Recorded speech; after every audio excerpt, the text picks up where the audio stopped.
Leopold ویز کے اہل خانہ نسلوں سے یہودی رہے. اسی قوم کے افراد کو نور اسلام عطا ہو گیا. آسٹرو ہنگیرین نو مسلم محمد اسد کو ایک منفرد مقام حاصل ہے. محمد اسد نے ایک جگہ لکھا ہے کہ اسلام اس کے دل میں ایک چور کی طرح خاموشی سے داخل ہو جاتا. انہوں نے مکہ و مدینہ میں 6 سال گزارے اور عربی، قرآن، حدیث اور اسلامی تاریخ کی تعلیم حاصل کی. پہلا پاکستانی پاسپورٹ جس کا نمبر 000001 تھا 15 ستمبر 1947 کو انہی کے نام سے جاری ہوا.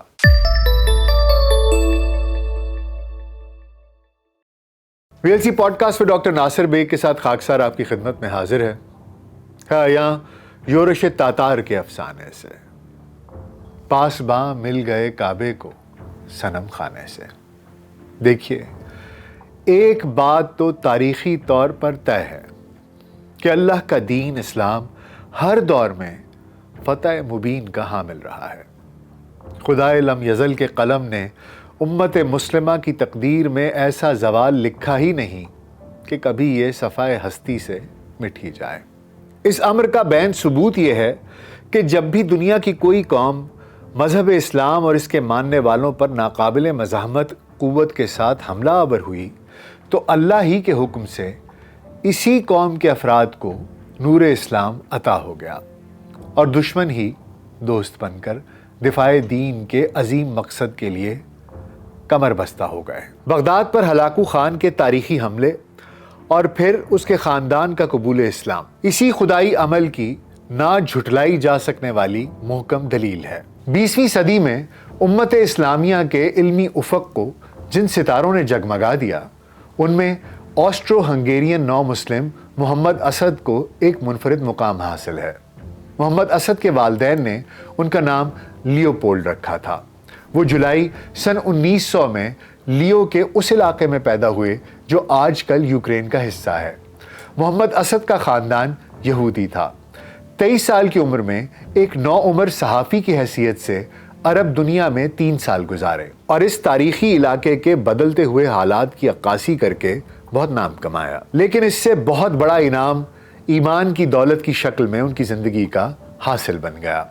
ستمبر سن 1926 میں جرمنی کے مشہور خیری برادران میں سے بڑے بھائی عبد الجبار خیری کے ہاتھ پر قبول اسلام کی بیعت کی اور پھر آخری سانس تک اللہ سے وفا کا رشتہ نبھاتے دکھائی دیے اور اسلامی فکر کی تشکیل اور دعوت میں 66 سال صرف کر کے بالآخر سن 1992 فروری کو خالق حقیقی سے جا ملے.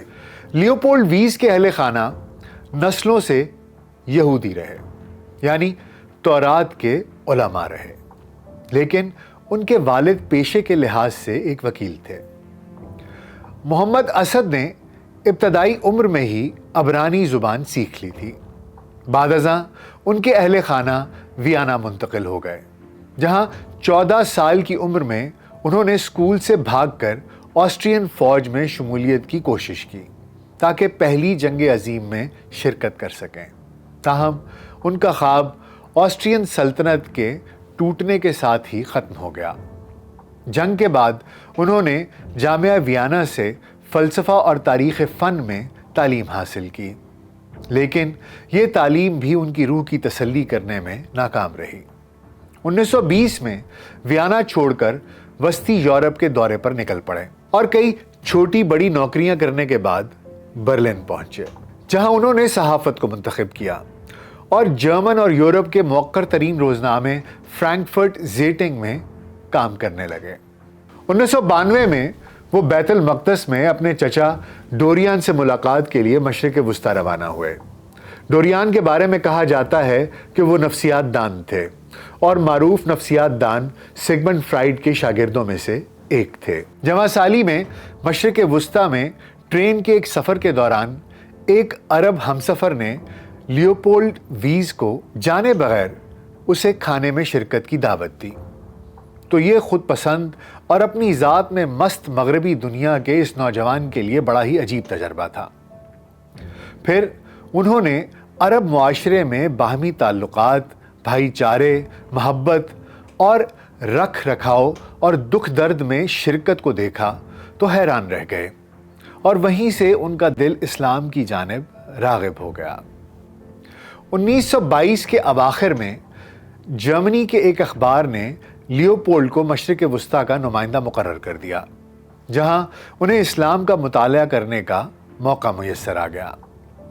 لیوپولڈ کہتے ہیں کہ قرآن مجید کا مطالعہ کرتے ہوئے میرے سامنے اسلام کی ایک ایسی مکمل تصویر آ گئی جس نے مجھے حیرت زدہ اور مدہوش کر دیا۔ روح اور مادہ کی یکساں اہمیت، عمل کی کارفرمائی، پیغمبر اسلام صلی اللہ علیہ وآلہ وسلم کی بھرپور روحانی، معاشرتی اور سیاسی زندگی اور اسلام کا بین الاقوامی مزاج دیکھ کر اسلام کے لیے میرا استغراق مزید بڑھ گیا۔ لیوپولڈ کہتے ہیں کہ 1926 میں ایک شب میں اپنی اہلیہ کے ہمراہ زمیں دوست ٹرین پر سفر کر رہا تھا۔ میرے سامنے کی نشست پر ایک جوڑا بیٹھا تھا، لباس اور ہیرے کی انگوٹھیوں سے متمول نظر آ رہا تھا، لیکن چہرے اطمینان اور مسرت سے خالی تھے۔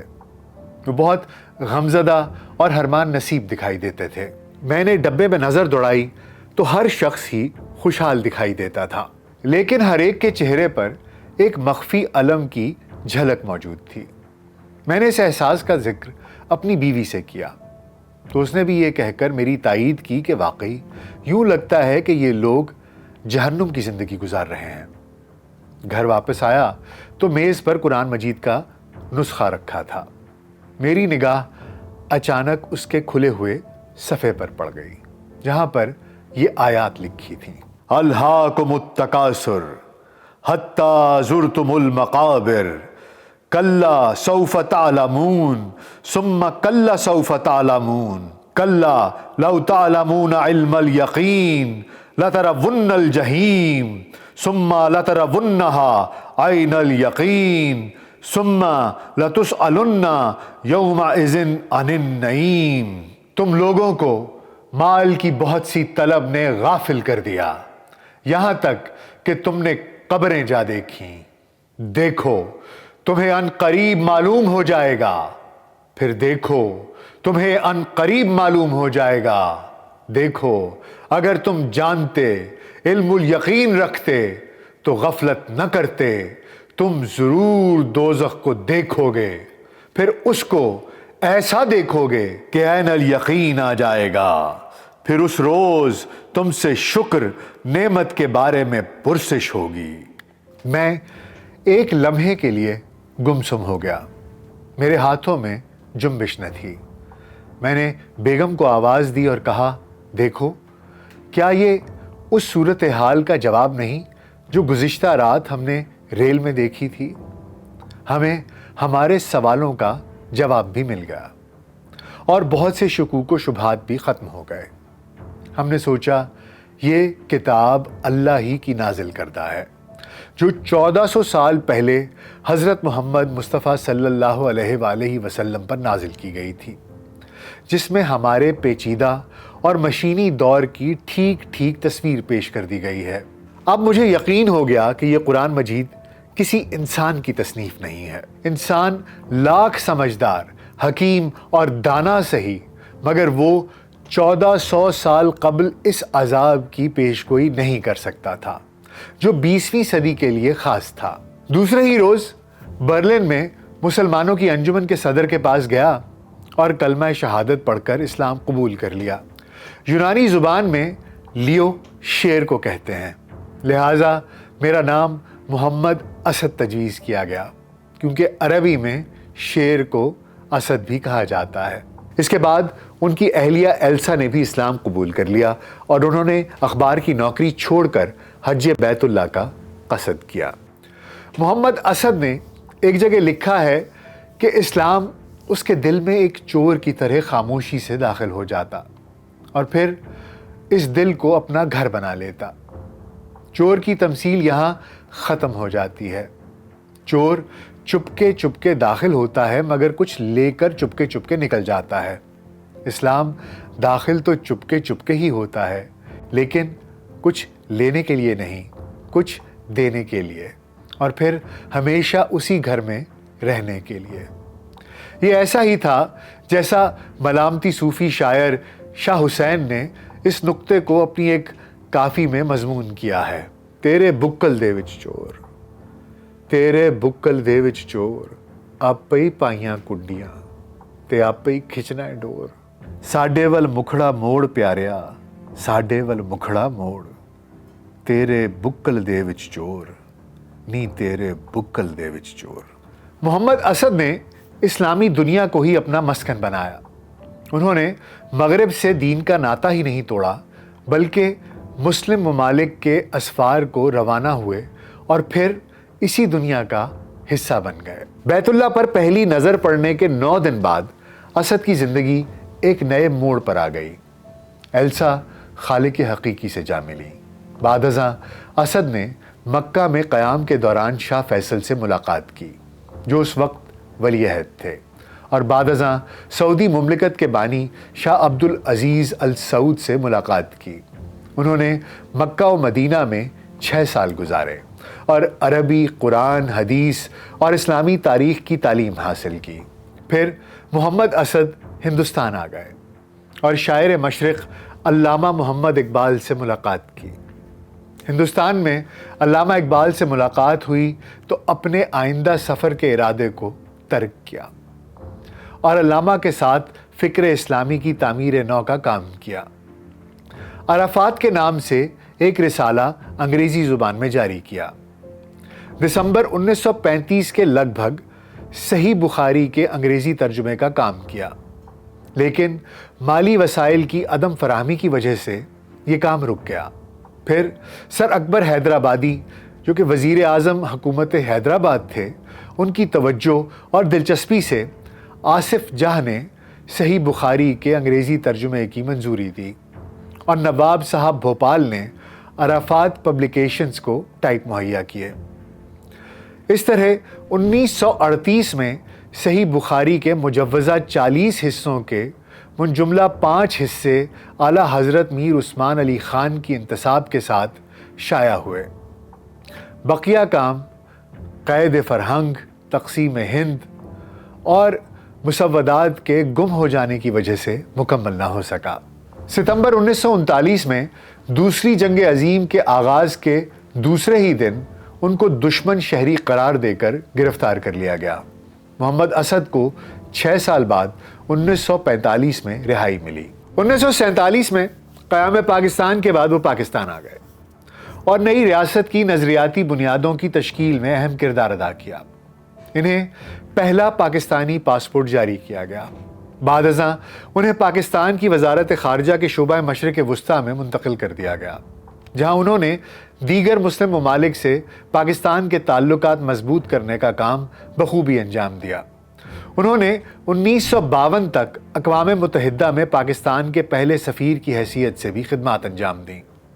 محمد اسد نے اپنی اسلامی زندگی کے 66 سال عرب دنیا، ہندوستان، پاکستان اور تیونس میں گزارے، اور آخری ایام میں اس کا قیام اسپین کے اس علاقے میں رہا جو اندلس اور عرب دنیا کا روحانی اور ثقافتی حصہ تھا، بلکہ آج بھی اس کی فضائیں باقی اسپین سے مختلف اور عرب دنیا کے ہمساز ہیں۔ محمد اسد 1955 میں نیو یارک چھوڑ کر اسپین میں رہائش پذیر ہوئے۔ 17 سال کی کاوشوں کے بعد 80 برس کی عمر میں انہوں نے اپنی زندگی کے سب سے بڑے خواب قرآن پاک کے انگریزی ترجمے و تفسیر کو تکمیل تک پہنچایا۔ وہ 23 فروری سن 1992 کو اسپین میں ہی خالق حقیقی سے جا ملے۔ ایک دوسرے جرمن نو مسلم ولفرڈ ہافمین نے ان کے لیے کہا تھا کہ محمد اسد اسلام کے لیے یورپ کا تحفہ ہیں، جبکہ جماعت اسلامی کے بانی مولانا سید ابو العلا مودودی نے 1936 میں محمد اسد کے بارے میں تاریخی جملہ لکھا تھا: میرا خیال یہ ہے کہ دور جدید میں اسلام کو جتنے غنائم یورپ سے ملے ہیں ان میں یہ سب سے زیادہ قیمتی ہیرا ہے۔ محمد اسد کوئی سرگرم کارکن نہ تھے، لیکن فکری اعتبار سے ان کا کارنامہ بڑا واضح ہے، اور اس میں 4 چیزیں نمایاں ہیں۔ پہلی چیز مغربی تہذیب اور یہود مسیحی روایت یعنی جوڈو کرسچن ٹریڈیشن کے بارے میں ان کا واضح اور مبنی برحق تبصرہ و تجزیہ ہے۔ مغرب کی قابل قدر چیزوں کے کھلے دل سے اعتراف کے ساتھ مغربی تہذیب اور مسیحی تہذیبی روایت کی جو بنیادی خامی اور کمزوری ہے اس کا نہایت واضح ادراک اور دو ٹوک اظہار ان کا بڑا علمی کارنامہ ہے۔ مغرب کے تصور کائنات، انسان، تاریخ اور معاشرے پر ان کی گہری نظر تھی اور اسلام سے اس کے تصادم کا انہیں پورا شعور اور ادراک تھا۔ وہ کسی تہذیبی تصادم کے قائل نہ تھے، مگر تہذیبوں کے اساسی فرق کے بارے میں انہوں نے کبھی سمجھوتا نہیں کیا تھا۔ وہ اسلام کے ایک مکمل دین ہونے اور اس دین کی بنیاد پر اس کی تہذیب کے منفرد اظہار کو یقینی بنانے اور دور حاضر میں اسلام کی بنیاد پر صرف انفرادی کردار ہی نہیں بلکہ اجتماعی نظام کی تشکیل نو کے داعی تھے، اور اپنے اس موقف کو دلیل اور یقین کے ساتھ پیش کرتے تھے۔ اسلام کا یہ جامع تصور ان کے فکر اور کارنامے کا دوسرا نمایاں پہلو تھا۔ ان کا تیسرا کارنامہ یہ ہے کہ انہوں نے امت کے زوال کے اسباب کا گہری نظر سے مطالعہ کیا۔ اس سلسلے میں جن بنیادی کمزوریوں کی نشاندہی کی، ان میں تصور دین کے غبار آلود ہو جانے کے ساتھ سیرت و کردار کے فقدان، دین و دنیا کی عملی تقسیم، اجتہاد سے غفلت اور رسوم و رواج کی محکومی، اور سب سے بڑھ کر قرآن و سنت سے بلا واسطہ تعلق اور استفادے کی جگہ ثانوی ماخذ پر ضرورت سے زیادہ انحصار، بلکہ ان کی اندھی تقلید بھی شامل ہے۔ فقہی مسالک سے وابستگی کے بارے میں ان کی پوزیشن ظاہری مکتبہ فکر سے قریب تھی۔ ان کی دعوت کا خلاصہ قرآن و سنت سے رجوع اور ان کی بنیاد پر مستقبل کی تعمیر و تشکیل تھی۔ محمد اسد کے کام کی اہمیت کا چوتھا پہلو دور جدید میں اسلام کے اطلاق اور نفاذ کے سلسلے میں ان کی حکمت عملی، اور اس سلسلے میں تحریک پاکستان سے ان کی وابستگی اور پاکستان کے بارے میں ان کا ویژن اور عملی کوششیں ہیں، جو قومی تعمیر نو کے ادارے عرفات کے سربراہ کی حیثیت سے ان کی نگارشات، ان کی تقاریر اور پھر ان کی دو کتب اسلام ایٹ دا کراس روڈز اور روڈ ٹو مکہ میں ظاہر ہوتی ہیں۔ چند امور پر اختلاف کے باوجود محمد اسد کی فکری اور دور جدید کی اسلامی تحریکات کی فکر میں بڑی مناسبت اور یکسانی ہے، حالانکہ وہ ان تحریکوں سے کبھی بھی عملاً وابستہ نہیں رہے۔ قرآن مجید اسد کی فکر کا محور رہا اور حدیث و سنت کو وہ اسلامی نشاط ثانیہ کی اساس سمجھتے تھے۔ یہی وجہ ہے کہ اپنے تمام بڑے قیمتی مضامین کے باوصف ان کا اصل علمی کارنامہ قرآن پاک کا ترجمہ اور تفسیر اور صحیح بخاری کے چند ابواب کا ترجمہ و تشریح ہے۔ محمد اسد کا دیگر مسلم ممالک کی طرح پاکستان سے انتہائی گہرا اور قریبی تعلق تھا، اور وہ اقوام متحدہ میں پاکستان کے پہلے سفیر بھی رہے۔ محمد اسد پاکستان اور تحریک پاکستان کے اصل مقاصد اور اہداف کا بڑا واضح ادراک رکھتے تھے، اور آج کی پاکستانی قیادت کے لیے اسد کی تحریریں بڑا سبق اور پاکستانی قوم کے لیے عبرت کا پیغام ہے۔ محمد اسد نے فروری سن 1947 میں اپنے پرچے عرفات میں تصور پاکستان کو کچھ اس طرح بیان کیا اور ماضی میں ابھرنے والی کئی اصلاحی تحریکوں کا ذکر کرتے ہوئے لکھا کہ تحریک پاکستان اس طرح کی تمام صوفیانہ تحریکوں سے بنیادی طور پر مختلف ہے۔ یہ کسی روحانی رہنما پر لوگوں کے اعتقاد سے جذبہ توانائی حاصل نہیں کرتی، بلکہ اس کا یہ ادراک جو بیشتر معاملات میں ہدایت دیتا ہے اور علمی حلقوں میں صاف صاف سمجھا جاتا ہے کہ اسلام پورے نظام زندگی کی تعمیر نو کی ایک معقول تدبیر ہے، اور اس کی سماجی اور اقتصادی اسکیم انسانیت کو درپیش مسائل کا حل فراہم کر سکتی ہے، اور اس کا واضح تقاضا یہ ہے کہ اس کے اصولوں کی پیروی کی جائے۔ نظریہ پاکستان کا یہ علمی پہلو اس کا سب سے اہم پہلو ہے۔ اس کی تاریخ کا ہم کھلی آنکھوں سے مطالعہ کریں تو ہم یہ پائیں گے کہ اپنے اولین دور میں اسلام کی فتح کی وجہ اس کی انسان کی فہم، دانش اور عقل عام سے اپیل ہے۔ تحریک پاکستان، جس کی نظیر جدید مسلم تاریخ میں موجود نہیں ہے، ایک نئے اسلامی ارتقاء کا نقطۂ آغاز ہو سکتی ہے۔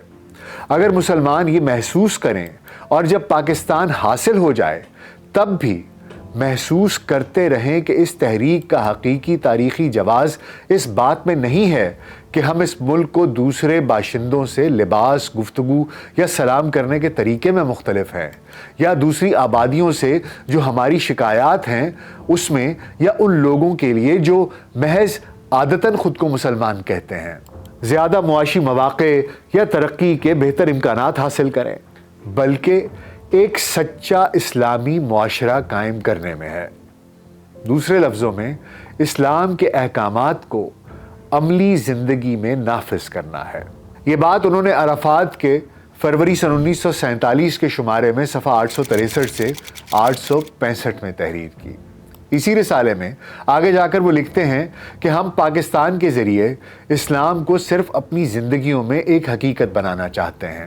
ہم اس لیے پاکستان چاہتے ہیں کہ ہم میں سے ہر ایک اس قابل ہو کہ لفظ کے وسیع تر مفہوم میں ایک سچی اسلامی زندگی بسر کر سکے، اور یہ بالکل ناممکن ہے کہ کوئی شخص اللہ کے رسول صلی اللہ علیہ وآلہ وسلم کی بتائی ہوئی اسکیم کے مطابق زندگی گزار سکے جب تک پورا معاشرہ شعوری طور پر اس کے مطابق نہ ہو اور اسلام کے قانون کو ملک کا قانون نہ بنے۔ یہ اقتباس بھی عرفات کے فروری سن 1947 کے شمارے کا ہے۔ آخری پیرے میں انہوں نے پوری تحریک پاکستان کا جوہر اور ہدف بیان کرتے ہوئے لکھا کہ مسلمان عوام وجدانی طور پر پاکستان کی اسلامی اہمیت کو محسوس کرتے ہیں اور واقعی ایسے حالات کی خواہش رکھتے ہیں جن میں معاشرے کے ارتقاء کا نظر آغاز لا الہ الا اللہ ہو۔ محمد اسد نے قرآن مجید کا جو ترجمہ و تفسیر کیے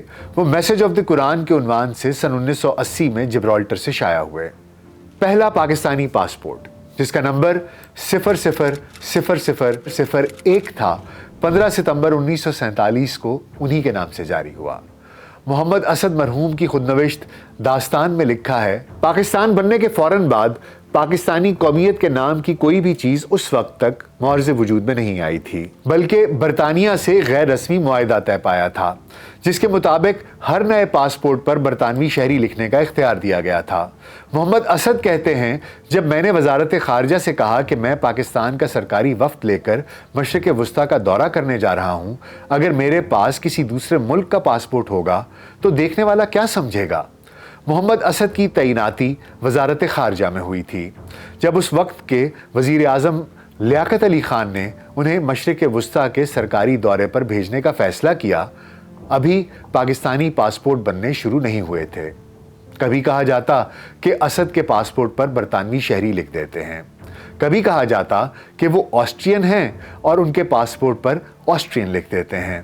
اپنی خودنوشت کے صفحہ 128 اور 129 پر وہ لکھتے ہیں، میں بے سروپا باتیں سن سن کر تنگ آ گیا۔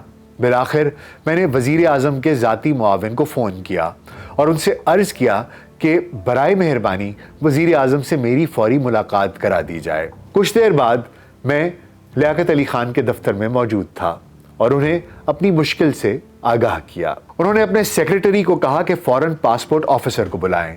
جو ہی وہ کمرے میں داخل ہوا، وزیر اعظم نے انہیں جلد پاسپورٹ بنانے کا حکم دیا اور ساتھ ہی کہا کہ اس پر پاکستانی شہری کی مہر ثبت کریں۔ اس طرح مجھے پہلا پاسپورٹ حاصل کرنے کا اعزاز حاصل ہوا۔ پاکستان کو ایٹمی قوت بنانے والے عظیم سائنسدان ڈاکٹر عبدالقدیر خان مرحوم اپنے ایک اخباری کالم میں لکھتے ہیں کہ سوئے مکہ یا مکہ کی راہ میں کے مشہور مصنف نو مسلم محمد اسد، جو پہلے یہودی تھے اور لیوپولڈ 20 کے نام سے جانے جاتے تھے اور بعد میں نہایت مشہور عالم دین کے طور پر سامنے آئے، انہوں نے اپنی اوپر بیان کردہ کتاب میں ایک واقعہ بیان کیا ہے جو ہمارے سربراہان نظام تعلیم کی آنکھیں کھولنے کے لیے کافی ہے۔ وہ پہلے سعودی عرب میں بادشاہ عبدالعزیز ابن سعود کے بہت ہی قریبی دوست بن گئے تھے اور ان کی مجلس کا حصہ تھے۔ وہ مغربی ممالک کو ابن سعود کی اہلیت و ضرورت کے بارے میں جرمنی کے مشہور اخبار میں مضامین لکھ کر آگاہ کرتے تھے۔ اپنے صحافی فرائض کی ادائیگی میں انہوں نے تمام مسلم ممالک کا دورہ کیا، عربی زبان پر مقامی لوگوں کی طرح مہارت حاصل کی اور قرآن مجید کا نہایت سلیس ترجمہ اور تفسیر انگریزی زبان میں تیار کر کے شائع کرائی۔ انہوں نے اپنی کتاب میں تذکرہ کیا کہ جب وہ ایران گئے تو انہوں نے یہ دیکھ کر نہایت تعجب اور خوشی کا اظہار کیا کہ عام آدمی یعنی ماشکی، قصاب، قہوہ خانے والے شام کو بیٹھ کر حافظ، سعدی، جامی اور رومی وغیرہ کے کلام سے لطف اندوز ہو رہے تھے، اور ان لوگوں کو اپنے ان عالموں کا کلام زبانی یاد تھا، جبکہ انسان یہ تصور بھی نہیں کر سکتا کہ مغربی ممالک میں عام لوگ تو کیا بلکہ اوسط تعلیم یافتہ لوگ بھی شیکسپیئر، ورڈزورتھ، بائرن یا ٹینیسن یا گوئٹے جیسے مشہور شاعر اور ادیبوں سے کچھ ایسی واقفیت رکھتے ہوں۔ ڈاکٹر قدیر نے یہ بھی لکھا کہ ابن سعود کی قربت کی وجہ سے بہت سے درباری ان کے حاسد ہو گئے تھے اور بادشاہ کے کان بھرنے لگے تھے۔ اسد کو جب یہ بھنک پہنچی تو انہوں نے ایک دن ابن سعود سے کہا کہ لوگ مجھ پر عیسائی یا یہودی جاسوس ہونے کا شبہ کر رہے ہیں، میں چاہتا ہوں کہ میں ملک چھوڑ دوں تاکہ بادشاہ اس بہتان بازی سے محفوظ رہیں۔ ابن سعود نے کہا کہ محمد اسد، میں نے بھی یہ باتیں سنی تھیں، لیکن ایک دن میں نے مسجد نبوی میں خود خواب میں تم کو آذان دیتے دیکھا۔ اللہ کی قسم، جو شخص مسجد نبوی میں آذان دے رہا ہے، ہو نہ ہو وہ غیر مسلم ہو ہی نہیں سکتا، اور نہ ہی وہ ہمارے خلاف جاسوسی کر سکتا ہے۔ پاکستان کے قیام کے بعد محمد اسد نے پاکستانی شہریت اختیار کر لی تھی، جو ان کی وفات تک قائم رہی، اور وہ اقوام متحدہ میں پاکستان کے نائب مندوب کی حیثیت سے بھی فرائض سر انجام دیتے رہے، اور مسلم ممالک کی آزادی کے لیے بہت پر اثر تقاریر کرتے تھے۔ یقیناً محمد اسد کی زندگی کا سفر اور حقائق کی تلاش میں ان کی تندہی آج کے مسلمانوں کے لیے، خصوصاً ایک پاکستانی مسلمان کے لیے، روشن مینارے کی حیثیت رکھتے ہیں۔ سوچنا چاہیے کہ کوئی ایک شخص محض ایک شخص نہیں ہوتا، بلکہ اگر وہ تفکر و تدبیر اور تأمل اور اخلاق کو اپنے زیور بنا لے تو اس کی زندگی اپنے اصل معنی و مقاصد حاصل کرنا شروع کر دیتی ہے۔ محمد اسد انسانی فکر و نظر اور شعوری ترویج و ترقی کی عمدہ ترین مثال ہیں، اور خصوصاً ہمارے پاکستانی نوجوان طبقے کو محمد اسد کے نظریات سے روشناسی حاصل کرنا چاہیے۔ محمد اسد کی زندگی کیا ہی عجیب سے نشیب و فراز سے گزرتی رہی۔